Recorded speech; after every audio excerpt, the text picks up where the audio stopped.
Okay, so it's been several hours and I've made really good progress, but I think I'm pretty much at a part where I can't work on it really any further because of a couple things that I'll get into. I guess the best way to do this is start from the bottom up. So if you look here in the basement of the case, I've already started to reassemble some of it, but here you can see our two front fans are installed. This was a real bitch. I had to take off all the bottom panels. This whatever you want to call it, bracket here this all had to come out. And then I had to attach the fans to the bracket, put the bracket back in. That was a whole thing. That was like a half hour's worth of work just for that. As you can see, I've got the cords loose because of the cable management issues that I'll go into detail in a minute. The power supply is in. Most of everything that needs to be plugged into the power supply is in the power supply. I've learned that with this case design, it's good and it's bad. There's a mix. One of the things that's really good, your motherboard power cable, the thick boy, right here, that's an easy run. Look at that. Just goes right up and right over here. That's a super easy run compared to on most computers. Same thing with the runs for the USB headers. Those are really easy to do. And the GPU runs. These are the GPU power, these two cords right here. So those are just sitting waiting for our GPU on Friday. That'll go right here. We'll take out these two top brackets and it'll plug right in. Also, our SSD's coming tomorrow. That's going to go right here. So we're waiting on those things. But otherwise, it came with a speaker. I like that. I like the thermal take through a speaker in there. In this day with digital readouts and motherboard lights, it's not as necessary, but I do like that very satisfying beep you get when the system posts. Front panel header, that's in. Front panel audio. I did a little bit of rejiggering with the fans. So the fan header I got tucked, the CPU fan header I got tucked in back here. The CPU RGB fan, or I'm sorry, the RGB on the CPU fan cooler, that's going here and coming out here. So that's a clever little run there. We got our two EPS, a 4-pin and a 6-pin, or sorry, a 4-pin and an 8-pin right there. So I guess now let's go up. This was by far the most difficult part of the case because this is a very nice front panel, but it has a lot of wires. And as you can see, in order to get this thing to fit, you gotta snake all of these in here while leaving room for all these holes for the plastic parts to stick into. So I had to do a lot of clever cable management here to just make sure this stuff stays where I want it to stay, and more importantly, does not block access to the back of the motherboard or the PCI slots. So I did a lot of careful cable management there.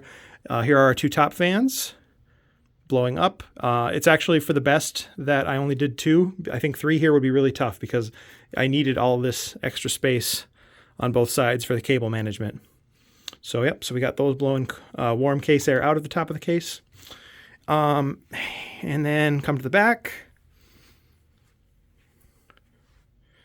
So here we have our motherboard I/O.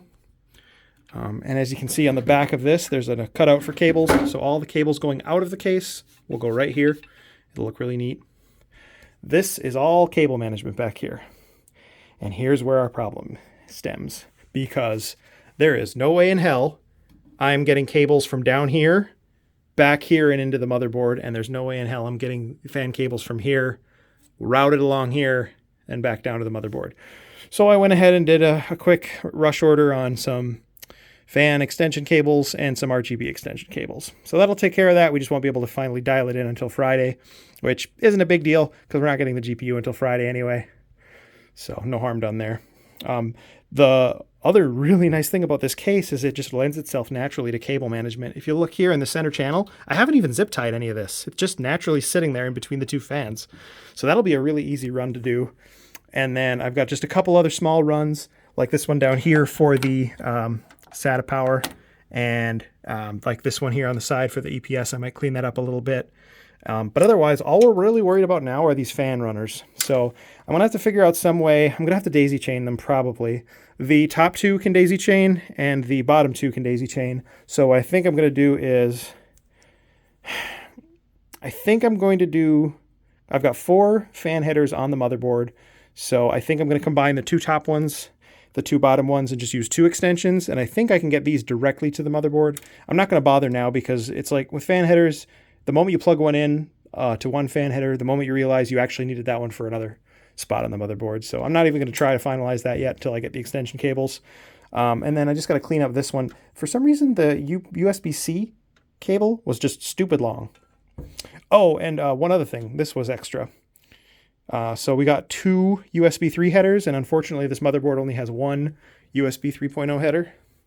So you notice here we've got a total of 4 USB 3.0 ports, but only 1 USB 3.0 input on the motherboard, and then we've got the USB-C.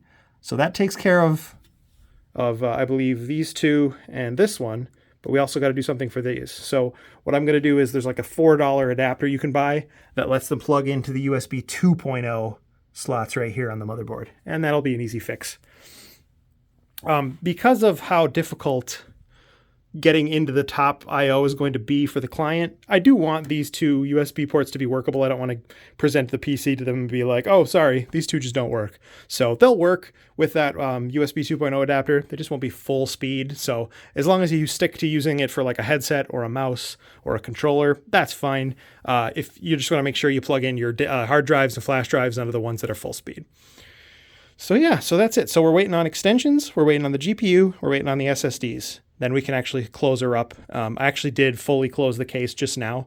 I put all the glass panels in, and I put the top on to make sure that everything was flush, because taking these panels off here, I did make some mistakes in repositioning them, so I had to redo that a couple times, but everything is flush now. Everything looks really good. Oh, I forgot to show you these floor panels. These are really nice. So you can actually attach fans to these. You can see the grommets on them, but they just slide in right here like that. And that'll be like the floor, if you will, of the case. But overall, really happy with this build so far. It's shaping up really good. I'm very impressed with the Thermaltake case. It's got a ton of modularity, and everything's been pretty good quality. So full speed ahead. So like I said, we're just waiting for more stuff to come in. It's not quite 10 o'clock yet. We'll see. I've got a little bit of time before bed. I might start working on the white one too. But if I do, I'll make another update. Thanks for watching.